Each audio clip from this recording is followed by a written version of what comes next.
Another issue that is seizing Canadians is question of what happens with the Canada-U.S.-Mexico trade agreement, whether it survives the Trump administration. Today, U.S. Trade Representative Jamieson Greer said the North American Trade Pact must change as it goes under review this summer, and he expects those talks to run past July 1st, particularly with Canada.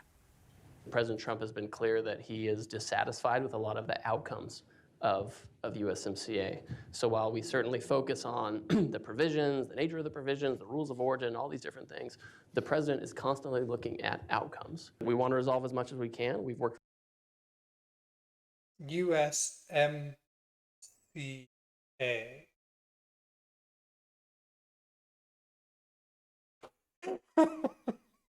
So rather than calling it CUSMA, they just like, let's just put the US at the front.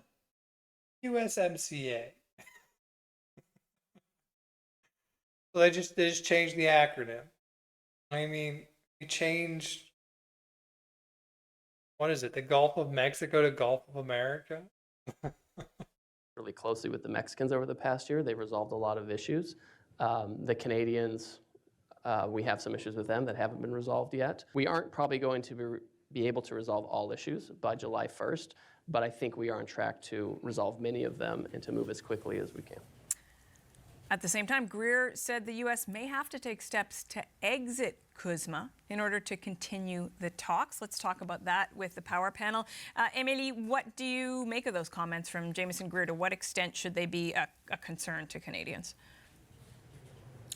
I mean, there should be a concern, but once again, I'm going to try to link all topics together. I think CUSMA being negotiated right now just highlights how our economies are interlinked and we're all sort of interdependent. And as we speak, there's actions from within the United States in terms of trying to essentially stop the president. But it's becoming very hard for even my brain, but I think a lot of people's brain, to trying to dissociate the question of how much we trade with the U.S. and how much we're saying what's happening politically and whether or not it impacts where Canada should be going next. The very first question that you asked me in terms of how could Canada... The other people just have to sit there and smile and somebody or frown. Sit, smiles, sits, frowns, sits, frowns, while somebody else talks. To be complicit. Very specifically, it's about weapons being manufactured in Canada. If someone's talking, you just show them front and center. The other people can be like down in little corners. You don't need to focus on them. Being commercialized or sold or traded with the U.S. and then being used to do war crimes. So should we have that as a conversation as part of what we do with CUSMA? You know, so it's very complex. There's a lot of business as usual, and we need to have a strong economy. And obviously, you want to have a trade within North America. But there is a way in which even this whole segment brings so much cognitive dissonance that we need to be able to put two and two together and ask ourselves those existential questions.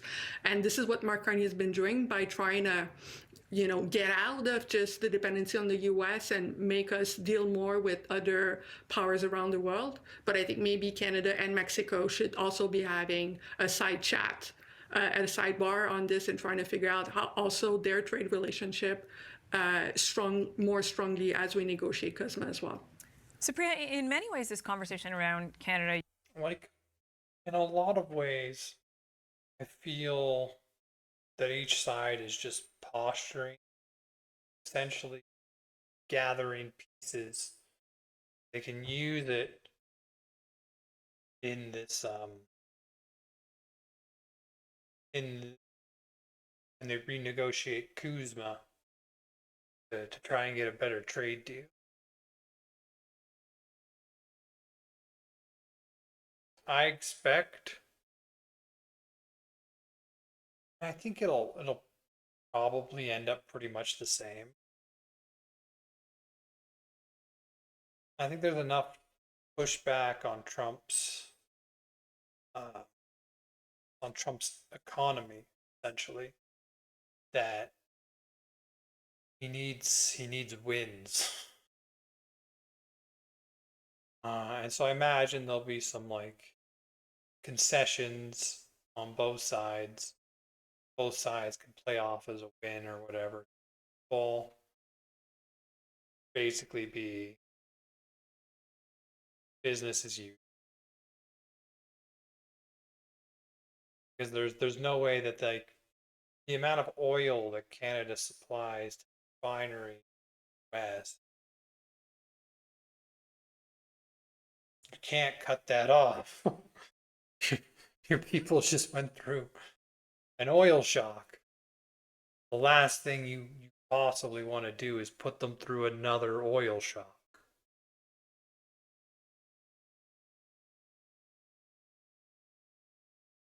I think it's going to pretty much end up the same. U.S. trade, Mexico, CUSMA has been quieter than perhaps we might have expected. I mean, certainly some of the folks in the trade world I've talked to have said it's striking to them that Donald Trump hasn't threatened to totally rip the whole thing up in recent memory. What do you make of that? Yeah, I mean, I guess when the bar is Sure super he hasn't? low, like celebrate anything, right? But I think that is a very astute observation, and I would probably, if I had to guess, it's likely because of everything else sort of happening constantly everywhere all at once, right? I think with respect to whether or not Canada should be worried, I'm going to say something that I've said before on the panel, so apologies for repeating myself. But I think we got to think about the long game here. And I think if, I can certainly appreciate that the business community needs, stability and predictability, and a signed CUSMA deal definitely gets us there. But I think it's also important to sort of look at what other countries and jurisdictions like the EU have agreed to in terms of a deal with the US, and note that their deals are kind of crappy, and not the kind of deal. I gotta find that clip.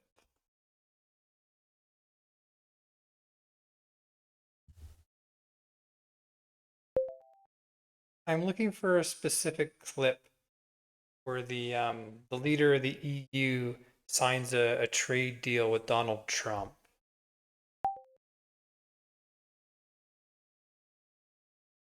See if I can find it. Because like, okay, we got a couple options. Because like, you watch the trade, the deal, and then they're talking afterwards. Trump seems so excited, and the person he's talking with is just so downcast the whole time.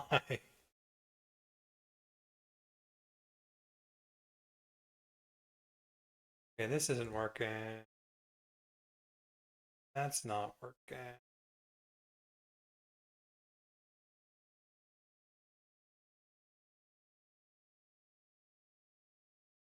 Yeah, deal in Scotland. I don't know. Just want one of them. Here we go. It's a good deal for everybody, I believe. It's terrible. Thank you very much. So we have good news. We've reached a deal. It's a good deal for everybody, I believe.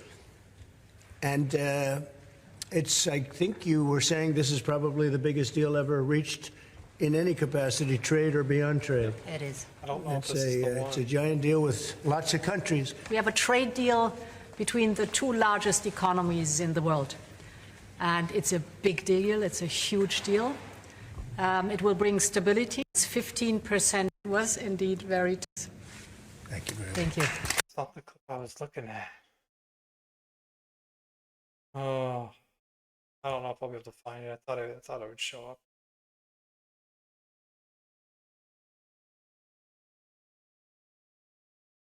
All right, let's get back to this. Deal that Canada should be gunning for. So if there is a be calm and stay calm, carry on kind of thing, I think that the Prime Minister is embodying that vibe quite well. And I think that for all to be said about side chats and whether or not we should go forward, I would guess some of those are probably happening, you know, those conversations. But I think the best thing for Canada to do is just to be patient. I can certainly appreciate being, you know, antsy if we blow past a July 1st deadline, but I mean, CUSMA is too important to not continue negotiating just. I largely agree there. Like, I think it's gonna take a while. They're gonna have to blow past the deadline, probably feel the effects of not having a deal before it pushes them to sign some kind of.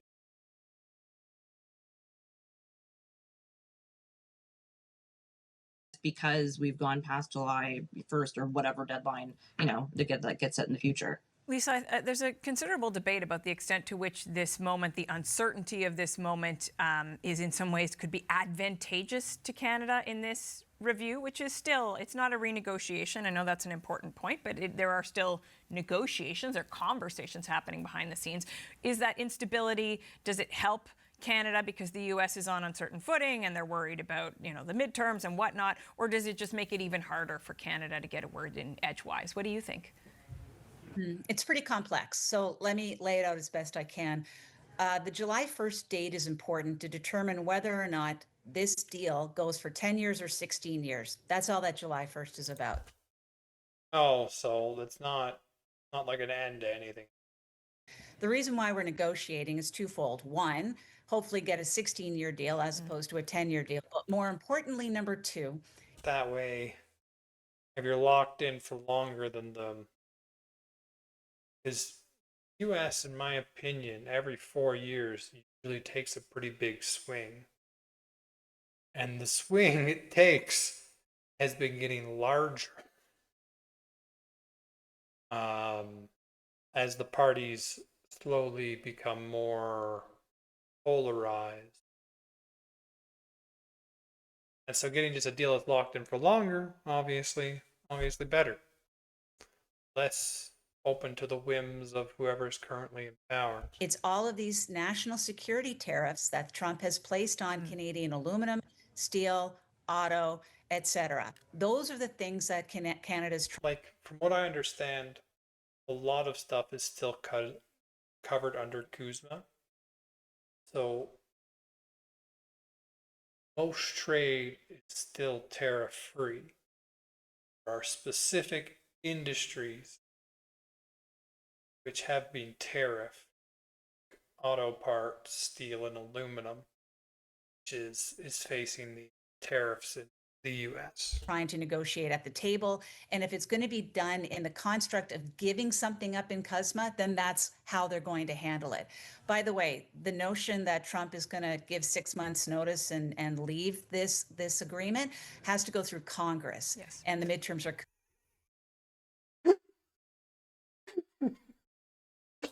I mean, like, didn't he have to go through Congress to start a war? I think he just did that without Congress. I don't think you should lean on that one. Like, Trump just kind of does what he wants. Congress has not been a particular impediment to him so far. I mean, I guess we'll see. What was his last one? The birthright citizenship? That's cemented in their constitution. So he a 2/3 vote in their Congress to get through. Like, I wouldn't lean on that. coming. So, you know, it's getting darker and darker for him to be able to actually take that opportunity to leave CUSMA. So he doesn't have as many levers as possible, but he's got big ones. He's got national security tariffs. He's got Section 301 investigations into whether or not we have forced labor within our supply chains. Hello, China. These are real issues that Canada has to negotiate away. And if they're going to do it in the construct of CUSMA, then that's great. But otherwise, the CUSMA deal chugs on for the next 10 years. So So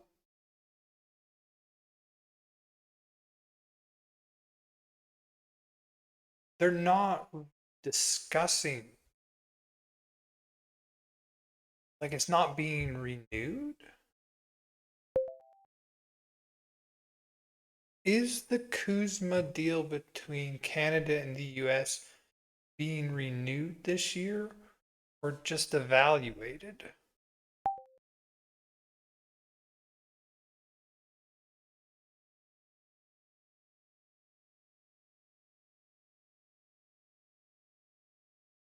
Oh, well, that did not get CUSMA. CUSMA, okay, yeah. What the 2026 review involves under Article 34.7 of the USMCA slash the name it was, the name Trump wants. 3 countries must conduct a joint review of how the agreement is working. They assess its operation and can provide revisions or changes. At the review, the parties decide whether to extend/renew the agreement for another 16 years until 2042, another review in 2032. This review unanimously agreed in writing. So it goes for another 10 years. If they do not agree to renew, the agreement does not immediately end. It continues until 2036. Oh, I mean, we got 10 years to negotiate the deal. You think you give Trump 10 years to negotiate and he's gonna finish it on time? Like the early time? Was it July 1st or whatever? There's no way. He'll drag it out for his whole term. Originally 16-year term from 2020 shifts to annual review in the meantime. Any party can also withdraw a 6-month notice at any time. Okay? So this isn't as big as I thought it was. There's a rush, but not because of you needing a deal on CUSMA. There's a rush because we've got steel, auto, aluminum having big problems. Indeed. Brad, final word to you. The tariffs he's put on industries that are not covered by CUSMA. And so Canada, I'm gonna say, wants them removed. And so if you've got to change something in CUSMA to make that happen, I mean, I don't know. Go. Yeah, no, I think what the Americans are doing is they are offering to Canadians a lot more of their positioning publicly. So today was about more negotiation in the public, and I don't know if today's remarks were much different from what Trump has said in the past. Mexico we're further along. We've got some area. Last week's list of the airing of the grievances, the Festivus day there, where they listed all the things that they didn't like about Canada, everything from the digital to the cloud to dairy. The way we say about? No, I'm kidding. So they had an airing of grievances.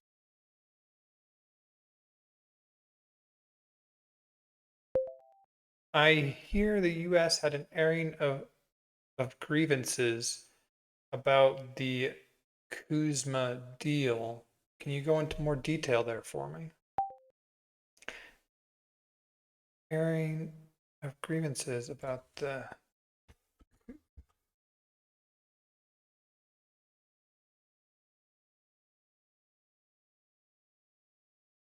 finish. No, not what I'm sure that could be on the list.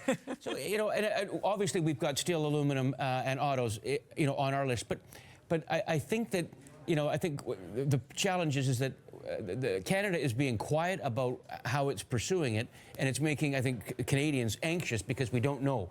You know, like, where is our list? Why don't we have a list of our grievances? We have a lot of grievances with the United States, whether they're trade, whether they're security, whether they're things like guns coming over the border.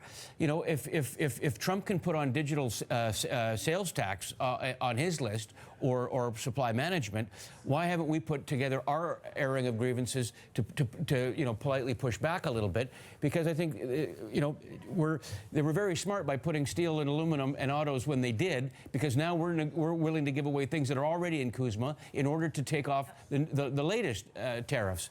So, you know, where's our list is my question this week. I would say the new tagline could be Power Panel, it's a lot more than the airing of grievances. Thank you all. Let's see.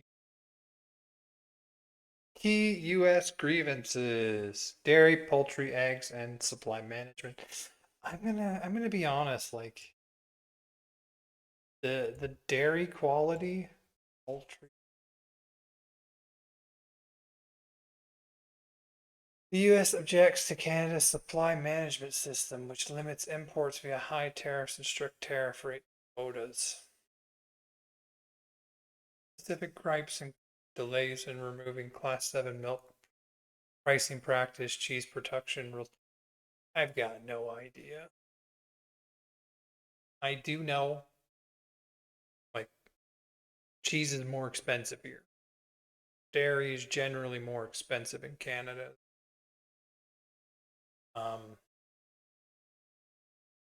So wouldn't removing tariffs get us cheese for cheaper? I don't know about the specifics of that. Alcohol, liquor restrictions, and provincial boycotts. Okay, that was something that happened. The U.S. initially put on their tariffs. A lot of provinces responded by just pulling U.S. liquor en masse and not allowing it to go back up. Provincial liquor boards are accused of heavily restricting or boycotting U.S. wine, beer, Sprite. I mean, that is something that was a response to the tariffs. You remove the tariffs, then I imagine that would be removed. Buy Canada procurement policies. Provinces like Ontario, Quebec, British Columbia have rules that U.S. says discriminate against American suppliers, making it harder for government contracts. I mean, I'm pretty sure that is also a response to the tariffs. So far, their grievances are the things that we did in response to them putting tariffs on. I mean, if the tariff goes away, the response usually goes away. What else they have? Digital tech rules, Canada's Online Streaming Act, Online News Act, and Digital Service Tax are viewed as discriminatory burdens on U.S. tech companies. I don't know. I'm Canadian. I'm streaming on U.S. streaming sites.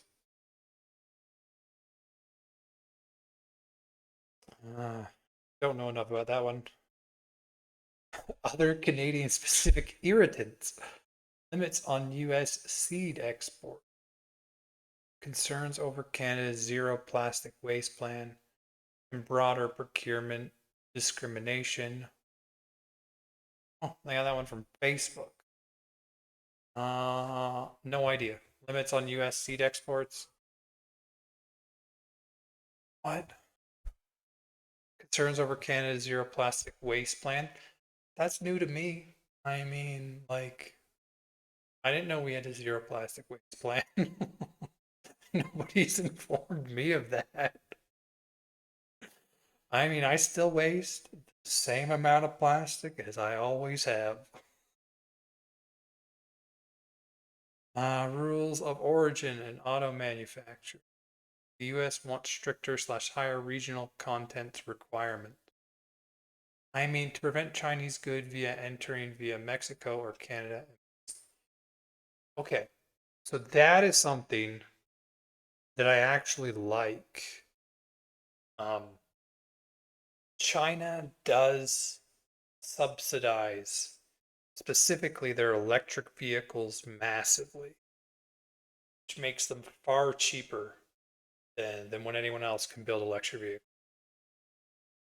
And so if we want to build, if you want to have your own electric vehicle system, you do have to insulate it from subsidized Chinese vehicles.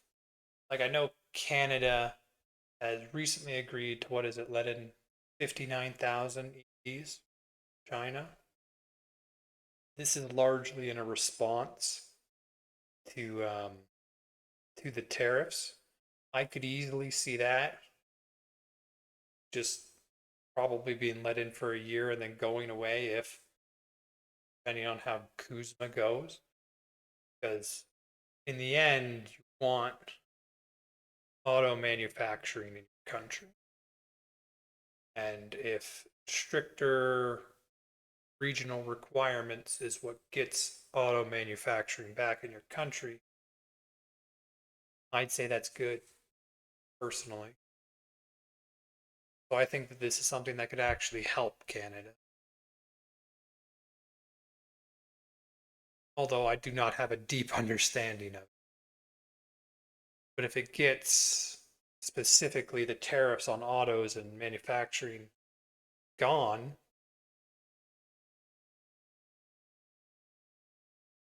I think that'd be worth it. Labor and enforcement, strong implementation of USMCA's minimum wage rules, especially in Mexico. I mean, that doesn't sound like a grievance to us. I mean, we got a pretty high minimum wage here, I think, as compared to in US, Mexico. Energy and other disputes, complain about Mexico favoring state-owned. That's not to us. Some cross-border electricities with Canada. Again, those only started once the tariffs went up. So a lot of these are things that only happened in response to the tariffs. I don't understand the digital tech rules.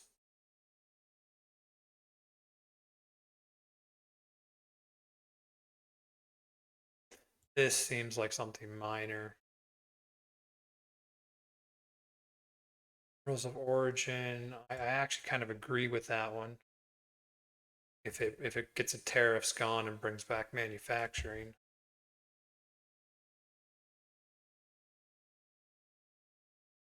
On autos. Maybe, okay. Labor and enforcement, those aren't directed at us, except for a response. Like, these don't seem like hard things to resolve. I don't understand the dairy, poultry, and eggs. I know that our dairy goes through specific standards. Standards are not the same as they are in Canada, and that's why that's one of those non-tariff trade barriers. But I don't understand that system enough. Alcohol, liquor production. I mean, these can all be resolved, I think. And CUSMA isn't really so it's not, if they don't reach a requirement, then it ends. If they don't reach a deal, then there's 10 more years of the current deal, nothing changing.